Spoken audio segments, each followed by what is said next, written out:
જે જિલ્લાના પાટનગર ગોધરા ખાતે પંચમહાલ જિલ્લાના કાબેલ પોલીસ અધિક્ષક માન્ય શ્રી હિમાંશુ સોલંકી સાહેબની અધ્યક્ષતામાં તેમજ તેમના તાબાની હુકુમતના તમામ પોલીસ અધિકારીઓ અને ગોધરા શહેર અને જિલ્લામાંથી પધારેલા તમામ સમાજના અગ્રણીઓ સમાજના આગેવાનોમાં તારીખ 22 જાન્યુઆરી 2024ના રોજ અયોધ્યા ખાતે મંદિરનું પ્રાણ પ્રતિષ્ઠા તેમજ ઉદ્ઘાટન પ્રસંગને લઈ આ બેઠક યોજવામાં હતી।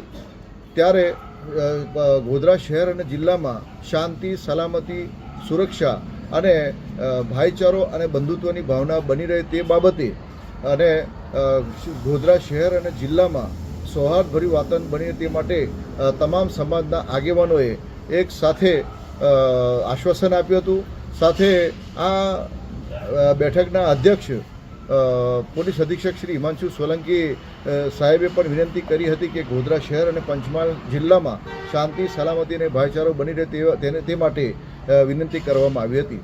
રમજાની જુજારા, વકીલ, ગુજરાત રાજ્ય।